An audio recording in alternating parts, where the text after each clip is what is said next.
Itu saat itu apa? Konsennya apa saat itu? Kan Mencari musuh gitu. Kenapa kita mempelajari Al-Ghazali? Bukannya gara-gara Al-Ghazali orang Islam jadi mundur gitu, Om.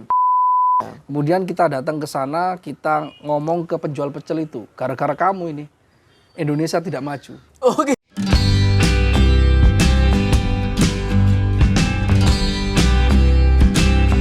Oke, assalamualaikum warahmatullahi wabarakatuh. Waalaikumsalam warahmatullahi Selamat sore teman-teman semuanya, sehat ya? Sehat. Alhamdulillah, bersama saya Muhammad Farhan Al-Fadil. Di sini kita akan berdialog dalam acara Madilog, yaitu Mari Berdialog. Oke, pada kesempatan kali ini kita akan mewawancarai, kita akan ngobrol dengan sosok seorang aktivis, seorang legend, ya, pegiat sosial media, Kiai Muda Aswaja, gitu ya. Jadi beliau ini punya keahlian yang multi talent gitu kan ya. Langsung saja kita sambut Mas Muhammad Nora Burhanuddin. Selamat sore Mas Nora. Selamat sore. Sehat Mas ya? Alhamdulillah sehat, alhamdulillah. Oke. Saya perkenalkan dulu ya, Mas Nora ini, atau Mas Nora sendiri aja yang langsung berkenalan. Semen dari mana sih Mas? Kopinya. Oh ada kopinya ya, mantap. Terima kasih. Oke. Mas, mungkin bisa diperkenalkan Mas, diminum dulu kopinya. Mas Nora ini dari mana? Aslinya dari Lamongan, Jawa Dari Timur. Lamongan ya. Sudah lama di Arab. Sudah cukup lama, Sudah cukup lama ya. sehingga tidak perlu disebutkan Iya. angkanya. Kesibukannya apa sekarang Mas? Ya seperti biasa, sibuk kuliah, sibuk nongkrong sama kawan-kawan, Ya gitu ya. sibuk di warung juga. Nah, kalau itu Mas, saya lihat itu Mas Nora itu menarik ya. Mas Nora itu kalau di sosial media itu apa ya, orang yang nggak pernah kehabisan tenaga. Itu menarik itu. Itu sebenarnya yang ingin sampean lakukan apa sih Mas? Itu kok semua orang, diantaranya kan Mas Nora kan terkenal kan tukang debat. Kayak gitu ya. Ya enggak? Ini maksudnya sampean itu memecah belah umat. Bukan ya, enggak. Maksudnya mungkin bisa dijelaskan Mas. Ya. Ya setiap orang kan sebenarnya pada dasarnya butuh hiburan ya. Iya. Jadi kan hiburan itu macam-macam, tergantung individu masing-masing. Jadi media sosial bagi saya seperti hiburan saja sih sebenarnya. Jadi kayak diskusi atau debat live debat itu ya sebenarnya hiburan sebenarnya. Hiburan. Dalam arti ya kita mau wacanakan sesuatu, kemudian kita berpendapat, berdiskusi, kalau perlu debat ya itu mengalir saja. Jadi bukan sesuatu yang terlalu serius sebenarnya. Itu selama ini tuh Mas Nora itu tak lihat itu getol banget ya mengajak debat teman-teman sebelah gitu ya. Itu dari sekian ring ya pertarungan itu, maksudnya pertarungan enggak, ini dialog, diskusi itu ya. Itu sampe niatnya apa sih Mas? Dialog ya? Apa diskusi apa, emang nyari musuh? Ceritanya sebenarnya kan ada cerita kan gitu. Iya, gimana itu? Awalnya itu tahun lalu. Sampean pertama kali debat itu kapan? Tahun lalu. Baru setahun yang lalu. Baru setahun yang lalu. Bukannya dari dulu sampean itu gitu? Enggak. Jadi kalau yang live yang terkenal akhir-akhir ini kan karena debat yang live itu kan. Itu awalnya tidak sengaja. Oh. Jadi awalnya itu ada akun Facebook yang Wahabi ya. Dan itu akun fake. Oh gitu. Jadi tidak jelas itu orangnya siapa, pemegangnya siapa, yang pasti dia pemikirannya Wahabi. Wahabi atau Salafi lah. Kemudian diajak debat secara live untuk membuktikan bahwasanya apa yang dia omongkan itu dia paham. Jadi banyak orang menukil teks ulama tapi dia sebenarnya nggak paham. Oh gitu. Iya. Jadi kemudian awalnya orang lain gitu, Kiai Abdul Wahab Ahmad. Oh gitu. Itu teman sampean apa siapa itu? Kenalan saya di Kiai Muda, lebih alim, lebih senior di Jember.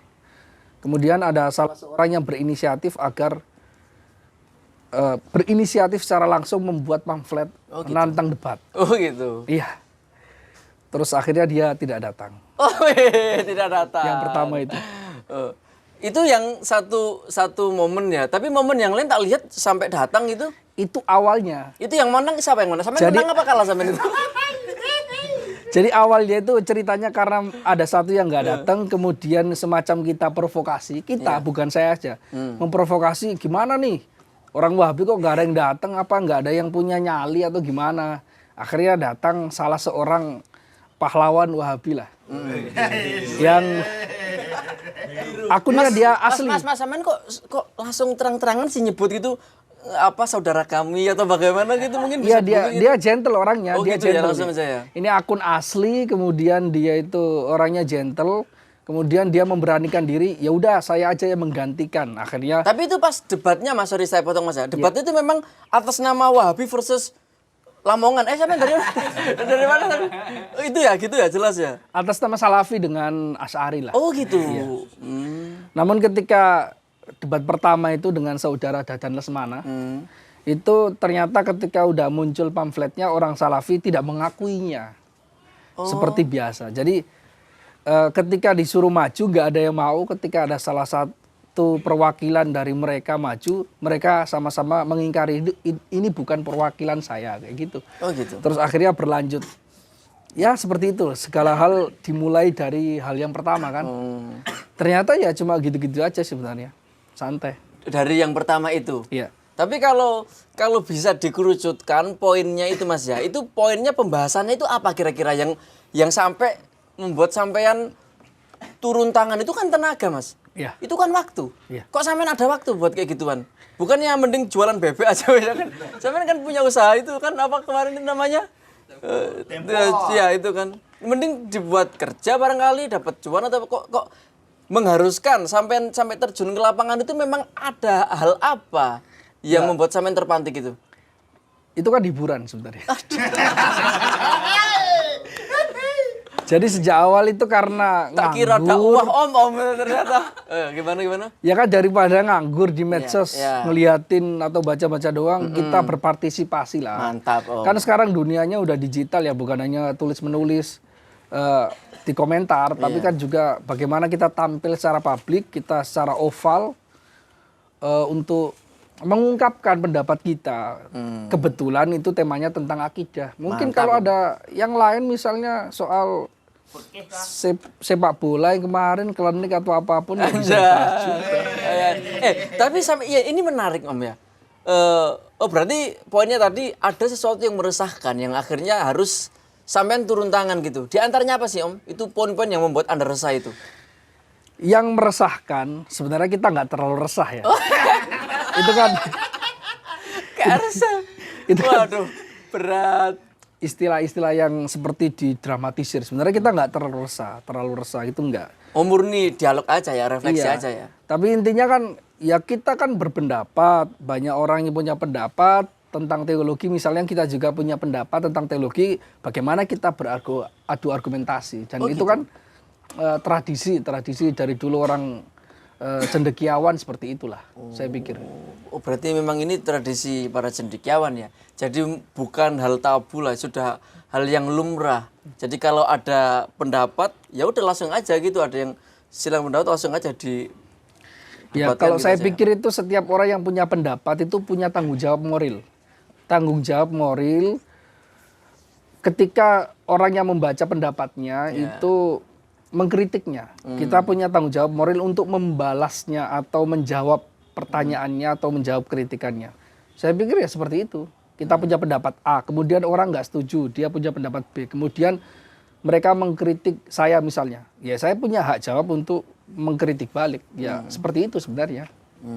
Tapi ini menarik om ya. Jadi sampean kalau di sosial media itu sampai ada akun kalau nggak salah itu Laura Ismail, Laura siapa gitu ya.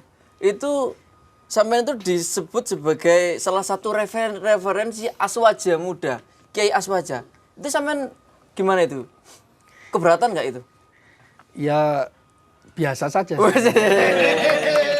Asik, biasa aja om ya. Berawal jadi coba-coba biasa. Ya karena di media sosial kan dunianya lain ya dengan nyata. Media sosial itu yang berani menampakkan diri ya dia terkenal, populer. Ya. Kita niat atau nggak niat, dunia yang Itu bekerja konsekuensi di lah, Om, media ya. sosial seperti Iya. itu. Tapi menariknya Om ya, sampean ini kan di sosial media kan ngomongnya itu sering teologi gitu ya. Atas nama Asy'ari gitu ya. Sampean fanatik Asy'ari gitu ya. Tapi sampean latar belakangnya itu apa di sini studinya? Sebenarnya syariah. Wah, malah suara syariah. Syariah. Salah jurusan. Aduh. Itu aman tapi Om ya. Aman, karena kan di Azhar kan diajarkan semuanya sebenarnya. Kita bebas untuk mempelajari banyak ilmu yang kita sukai, bukan hanya ilmu yang diajarkan di bangku kuliah, tapi juga kita akan bisa belajar ke guru-guru yang lain yang memiliki spesialisasi ilmu yang lain. Ya kebetulan saya menyukai hal-hal seperti itu. Itu dari dulu atau belakangan aja sampean fokus? Kalau sampean fokusnya kan tadi itu di syariah ya, fikih, di usul fikih, Usul fikih. atau usul fikih ya. Itu dari dulu atau kapan itu sampean mulai bersinggungan dengan dunia pemikiran, dunia aswaja itu? Sudah lama sebenarnya. Oh, sudah dari dulu. lama. Jadi memang setiap orang kan memiliki bakat ya. Oh, iya. Ada yang bakatnya seni dan kebetulan saya nggak punya bakat seni. Oh iya. Ada yang bakatnya fikih ya udah dilanjutkan seperti itu. Ada yang bakatnya itu memang ilmu-ilmu akliyat, ilmu rasional. Kebetulan saya pikir saya sedikit punya bakat soal itu. Oh. Kalau itu Om, mungkin secara literatur apa yang menurut sampean menarik yang selama ini sampean jadikan pegangan gitu? Saya pertama kali belajar sama kawan-kawan kan di kajian dulu ada namanya kajian Ghazalian Center. Oh, ada itu Om ya? Ada dulu. Oh, sekarang ada di fanspage sampean itu ya? Ghazalian Itu apa namanya saja, tapi udah organisasinya sudah lain. Oh, sudah Jadi lain. saya ingin semacam menghidupkan spiritnya Ghazalian Center yang dahulu. Itu kapan itu Om? Yang itu Om? Terakhir itu hidup itu tahun 2014 atau 13 kalau nggak salah. 2014? Waduh, masih muda itu saat itu. Itu saat itu apa? Konsennya apa saat itu? Kan Mencari musuh gitu? sesuai dengan namanya ya, itu Ghazalian Center. Ya, Kita ya. fokus mempelajari karya-karya Imam Ghazali yang merupakan sosok ulama yang prolifik ya, memiliki banyak karya dalam bidang diskursus yang beraneka ragam. Jadi tahun ini kita mempelajari filsafatnya Imam Ghazali, tahun depan kita mempelajari tasawufnya, tahun depan teologinya. Akhirnya dari situ saya memang suka. Ternyata kok cocok gitu loh. Ketika saya membaca karya-karya Imam Ghazali dan sampai sekarang saya terus membaca karya-karya Imam Ghazali sampai sekarang. Yang terakhir? Ya saya sedang membaca Yarul Ilm, Mantap. saya juga membaca Ihya Ulumuddin. Oh. Terus membaca Tahafutul Falasifa. Unik Seperti itu. ya. Oh ini Om, ini mungkin nggak habis-habis dibicarakan. Sampean tadi itu kan dulu ikut kajian Ghazalian Center. Iya. Dan nanti mungkin bisa dijelaskan. Sekarang kan sampean lagi menggarap apa itu Ghazalian Center itu Om ya. Mungkin itu nanti bisa dijelaskan. Enggak, yang sekarang yang ingin saya tanyakan itu, ini di mana-mana itu sering ada pertanyaan seperti ini. Bukan pertanyaan, bahkan ya langsung klaim gitu bahwasanya kenapa kita mempelajari Al-Ghazali? Bukannya gara-gara Al-Ghazali orang Islam jadi mundur gitu Om. Itu banyak itu Om yang menyuarakan itu Om. Itu gimana respon sampean sebagai orang yang fanatik di Ghazalian itu, sebagai Ghazalian itu? Ya sebenarnya itu salah pembacaan ya. Iya. Salah kesimpulan sebenarnya. Salah kesimpulan. Iya. Karena justru Imam Al-Ghazali itu yang membangkitkan dunia filsafat di peradaban Islam. Sejarahnya seperti itu. Sejak munculnya Imam Al-Ghazali itu banyak tokoh yang akhirnya mempelajari mantik secara serius. Tanpa Imam Al-Ghazali, sosok seperti Fakhruddin Ar-Razi, At-Tusi, Al-Qarafi, Al-Kalambawi, dan ulama-ulama yang setelahnya itu tidak akan muncul. Karena yang pertama kali menyederhanakan dan merangkum teori-teori filsafat Ibnu Sina, Al-Farabi, Al-Kindi, itu Imam Al-Ghazali. Oh jadi malah terbalik ya Om ya. Jadi gara-gara Al-Ghazali akhirnya nanti semacam memberikan jalan baru. Al-Ghazali semacam merintisnya yang akhirnya diikuti oleh siapa tadi, Fakhruddin Ar-Razi, Al-Qarafi, Nasiruddin At-Tusi gitu Om ya. Loh, bukannya gara-gara Al-Ghazali itu filsafat jadi jauhi gitu. Maksudnya kan tahafut falasifah gitu kan. Kerancauan filsafat gitu. Akhirnya kan orang itu kan yang sering dipahami oleh banyak teman-teman gitu. Gara-gara kerancauan filsafat akhirnya ngapain berfilsafat seperti itu. Itu kesimpulan dari orang yang sebenarnya nggak tuntas membaca Imam Al-Ghazali. Oh gitu. Sebenarnya. Kalau kita baca Maqasidul Falasifah, kemudian Tahafudul Falasifah, jelas Imam Al-Ghazali di sana menyebut bahwasanya tidak semua pendapatnya filsuf itu bermasalah. Yang dikritik oleh Imam Al-Ghazali terhadap pendapat filsuf adalah pendapat-pendapat yang memang bermasalah. Oh gitu. Dan itu bukan hanya dilakukan Imam Al-Ghazali, sebelumnya juga sudah dilakukan. Namun sistematika pembahasannya paling rapi dilakukan oleh Imam Al-Ghazali. Jadi karya-karya setelah Imam Al-Ghazali itu semuanya iyalun ala Abi Hamid Al-Ghazali. Oh gitu. Jadi dia tergantung oleh Imam Al-Ghazali sebenarnya. Terpengaruh secara luas dan mendalam. Jadi nggak benar ya kalau dikatakan Al-Ghazali sebagai lambang kemunduran. Enggak. Tapi kalau Al-Ghazali, gara-gara Al-Ghazali yang terkesan apa sih filsafat gitu, akhirnya udahlah Ihya Ulumuddin aja. Jadi yang di Ihya itu Ulumuddin, bukan Ulumud Dunia. Akhirnya orang-orang Islam yang mengkaji pemikiran Al-Ghazali, yang membaca buku-buku Al-Ghazali, meleknya itu Ulumuddin doang, bukan Ulumud Dunia, bukan ilmu-ilmu yang duniawi. Padahal kan yang dibutuhkan itu kayak contoh kemarin itu, Om. Pas apa itu kemarin itu loh corona itu yang punya kontribusi siapa? Ya kan para dokter kayak gitu. Itu kan ilmu dunia gitu. Jadi bisa nggak dikatakan gara-gara kita sangat mencintai Al-Ghazali akhirnya yang kita ihyai, yang kita hidupkan cuman ulumuddin saja, ilmu dunia yang jadi nggak penting, itu gimana itu? Sebenarnya nggak tepat karena sebenarnya setiap ilmu kan punya pakarnya masing-masing. Jadi gitu. ketika seseorang membahas ilmu agama itu tidak bisa serta-merta dianggap kemunduran ilmu duniawi. Harusnya yang kita anggap kemunduran ilmu duniawi ya orang yang belajar ilmu duniawi ini. Kenapa kalian tidak serius mempelajari ilmu duniawi sehingga bisa menemukan teori-teori yang bermanfaat bagi umat manusia. Kenapa yang memang tidak belajar tentang itu malah disalahkan? Seperti logikanya gini, gampang saja. Misalnya ada penjual pecel ya. Iya, pecel. Penjual pecel dia ahli sekali dalam masak pecel, rasanya enak, banyak digemari masyarakat, sangat populer sekali di suatu daerah. Kemudian kita datang ke sana, kita ngomong ke penjual pecel itu, gara-gara kamu ini Indonesia tidak maju. Oh gitu. Harusnya kamu juga belajar. Gara-gara gitu. Iya, harusnya logikanya berarti kayak gitu, Om. Iya, harusnya kamu juga belajar ilmu tentang menjadi pilot. Oh gitu. Karena Indonesia membutuhkan banyak pilot. Harusnya kamu mempelajari bagaimana menciptakan pesawat terbang. Oh, nggak tepat berarti, Om ya? Nggak tepat. Gara-gara terkesan mempunyai tanggungan yang sangat besar, akhirnya pecel Iya. Wah, nggak bisa, Om. Orang Kediri tuh, Om, kalau nggak makan pecel itu anyang-anyangan, Om. Waduh, bendino tuh kalau di Kediri tuh setiap hari makan pecel, Om. Itu nggak ada, itu ada namanya saat itu tuh makti. Aku inget di depan pondokku itu makti. Itu kalau tutup sehari aja itu orang-orang bingung itu. Karena itu jadi kayak itu candu itu, pecel adalah candu. Kayak gitu. Kayak gitu. Jadi nggak bisa, Om ya. Jadi nggak bisa, Om ya. Iya, tidak bisa karena memang spesialisasi tiap orang, bakatnya orang itu macam-macam. Kita nggak bisa menyalahkan musisi kenapa kalian nggak mempelajari sains. Ya memang bakatnya di dunia seni. Ya kalau misalnya kita nganggap bahasa misalnya Indonesia ini nggak maju dalam bidang sains, ya kita tegur orang-orang yang belajar sains. Kenapa kamu nggak serius belajar sainsnya? Sehingga tidak berhasil menemukan teori-teori yang bermanfaat bagi orang Indonesia. Oke, menarik ini. Jadi selesai dari situ logikanya, Mio? Iya, selesai, spesialisasi aja sebenarnya. Ya. Menarik sekali, Om. Sekarang ini, Om, yang Ghozalan Center itu, Om, apa proyeknya sekarang itu? Ya, itu kan saya buka daurah mengajari kawan-kawan yang terutama yang di Indonesia. Bagaimana kita memahami secara mendalam metodologis ilmu-ilmu turos, ilmu Islam.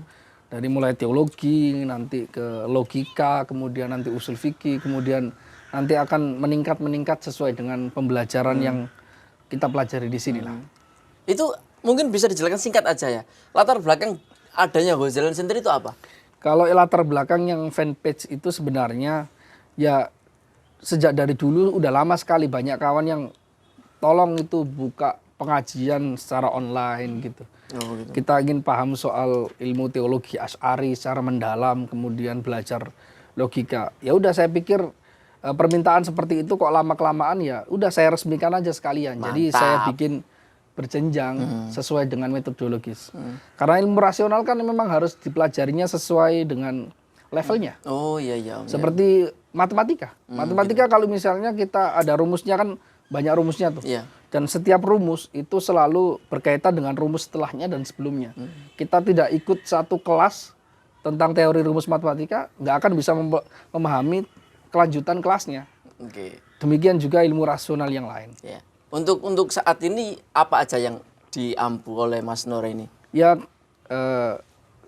sudah menyelesaikan Umul Barohin. Umul Barohin. Oh, yang sekarang lagi dipublish bukunya itu ya? Ya, itu udah selesai 3 bulan yang lalu, udah selesai tuntas mempelajari Umul Barohin itu tentang ilmu kalam Asy'ari, ilmu teologi Asy'ari yang pemula. Kemudian setelah itu saya fikih supaya ada teologi juga ada syariatnya, fikih ibadah. Kemudian sekarang juga ilmu logika yang dasar, level dasar menggunakan kitab Sulam Munawwarah. Oh gitu Om. Iya. Menarik banget itu Om. Itu diajarkan berapa pertemuan itu Om? Ya tergantung kitabnya. Jadi ada yang 6 pertemuan, ada 12 6 pertemuan. pertemuan cukup Om. Cukup. Pengalaman kita dulu pas di pondok itu gila loh, belajar Umul Barohin itu hampir setahun tapi sulit paham. Mungkin saya nggak mungkin aku aja yang goblok ya. Oke. Juga Sulam Munawwarah itu yang ilmu mantek itu nggak paham ini gimana sih cara prakteknya belajar ilmu logika gimana nih sebenarnya cara nerapinnya gitu. Kok sampean bisa cuma 6 hari khatam itu gimana ceritanya itu Om? Kan ada teorinya, perkataannya Einstein kan. Kalau kamu tidak bisa menyederhanakan teori yang kamu pahami, berarti kamu belum benar-benar paham sebenarnya. Jadi kalau kita bisa memahamkan secara cepat, berarti memang paham gitu. Apalagi itu kitab level pemula, belum kitab level yang menengah atau advance, belum. Jadi ya di 6 pertemuan ya selesai ya biasa sebenarnya. Mantap. Oke Om, kita beralih ke pembahasan selanjutnya ya.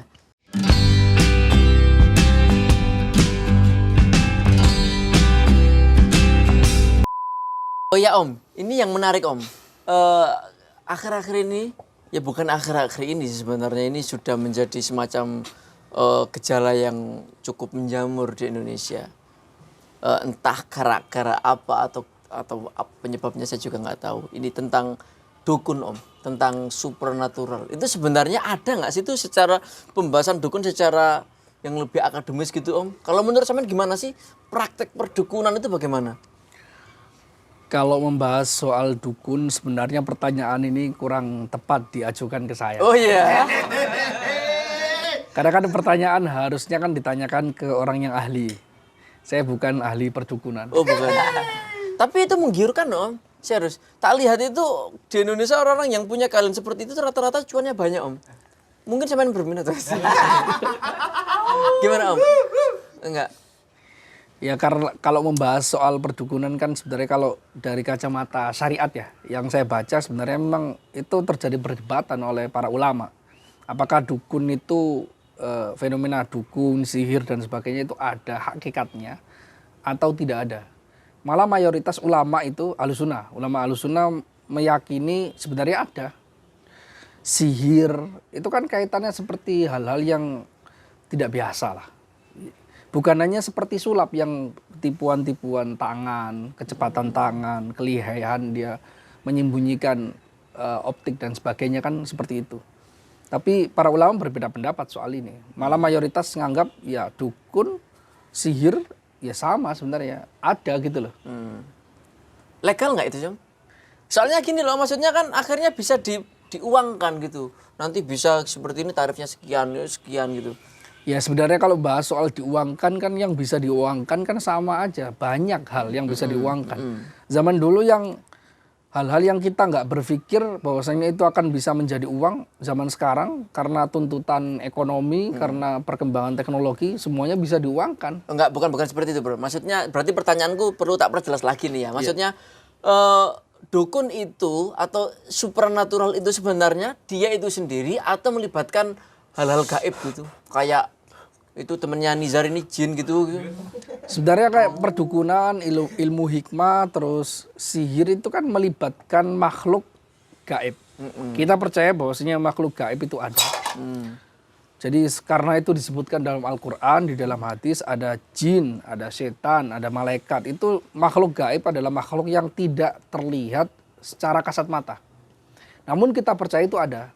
Sebagian orang diberi kemampuan untuk bisa mengamati, melihat dengan beberapa cara lah. Karena itu ada namanya ilmu seperti itu. Kemudian sihir ya sebenarnya kan itu kan semacam meminta bantuan kepada jin untuk melakukan hal-hal yang dianggap oleh manusia pada umumnya sebagai hal yang luar biasa. Nah itu hukumnya juga berbeda pendapat para ulama. Bagaimana itu? Hukumnya kalau menggunakan atau meminta bantuan jin untuk digunakan hal-hal yang baik itu hukumnya tidak masalah sebenarnya. Menurut sebagian ulama.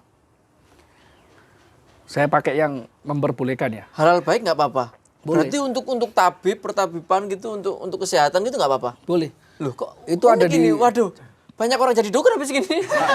Gimana ini Om? Gimana Om? ada argumentasinya kan. Bahkan Imam gimana itu? Al-Qarafi itu mengatakan bahwasanya yang kita kenal ada ruqyah kan. Ruqyah kan udah populer di Indonesia dan dimanapun.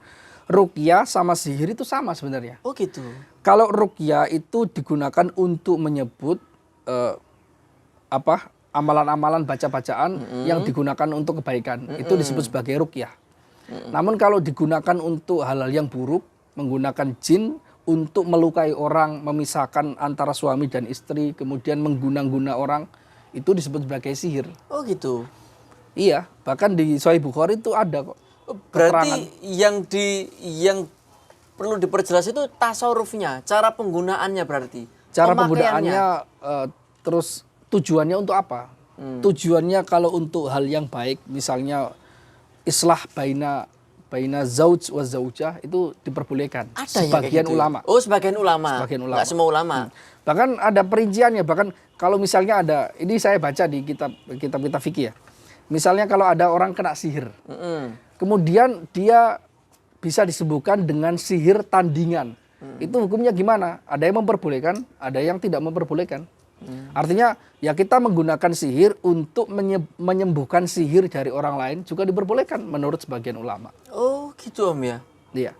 Menurut sebagian ulama. Iya. Itu kan tadi kok yang ditampilkan kok yang memperbolehkan saja. yang tidak memperbolehkan gimana itu? Karena kebetulan yang memperbolehkan itu justru mazhab Syafi'i. Oh gitu. Mazhab yang dianut oleh mayoritas ulama Indonesia. Tapi itu jelas ya mazhab perlu digarisbawahi guys ya. Yang perlu itu penggunaannya yang baik ya. Bukan untuk kemudaratan ya nggak? Iya. Tapi untuk kemaslahatan kayak gitu ya. Iya. Nanti disalahpahami nanti. Ya udahlah dukun aja, ya udahlah hal gaib aja.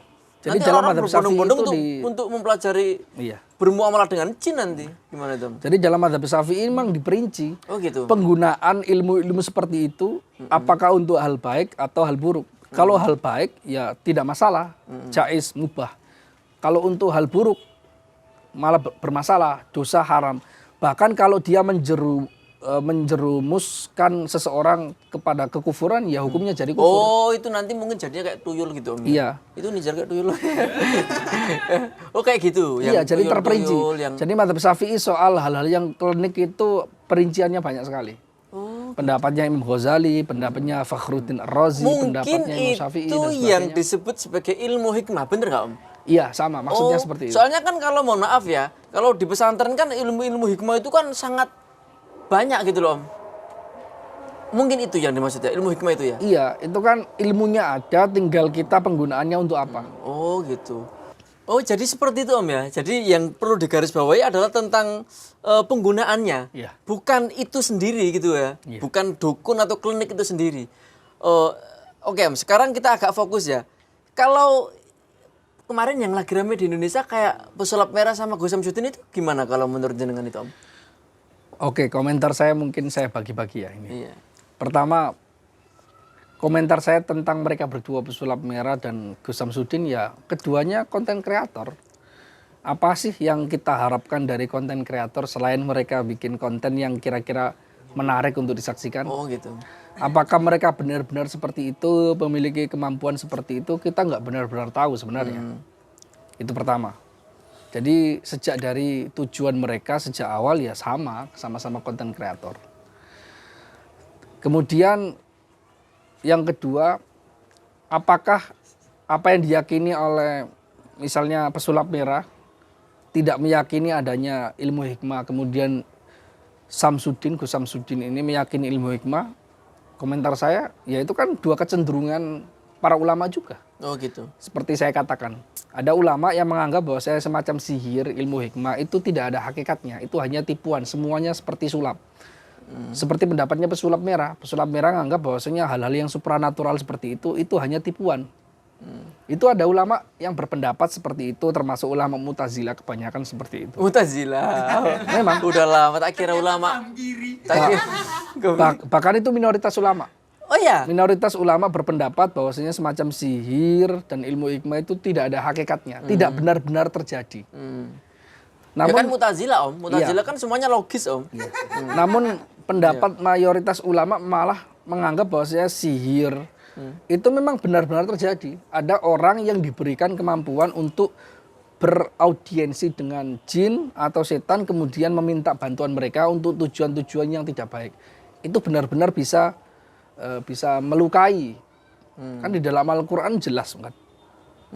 Kan fata'allamuna minhuma terusannya ma yufarriquna bihi bainal mar'i wa zauji. Mereka belajar kepada malaikat Harut Marut, kemudian mempelajari sesuatu ilmu-ilmu tertentu yang bisa memisahkan antara suami dan istrinya. Itu berarti kan ada hakikatnya. Memang terjadi. Namun itu ditujukan untuk hal-hal yang tidak baik, maka itu menjadi haram hukumnya. Jadi Gus Samsudin bilang bahwasanya itu ada ilmunya, kemudian pesulap merah itu enggak ada, itu hanya tipuan. Ya itu kan dua kecenderungan para ulama. Oh gitu. Mayoritas menganggap itu benar-benar ada. Persoalannya bukan di situ ada tidaknya, persoalannya digunakan untuk apa? Oh, tetap kembali ke situ ya. Kembali ke situ. Ini Iya. nanti penggunaannya bagaimana? Iya. Jadi masalah Gus Samsudin sama pesulap merah aman ini ya.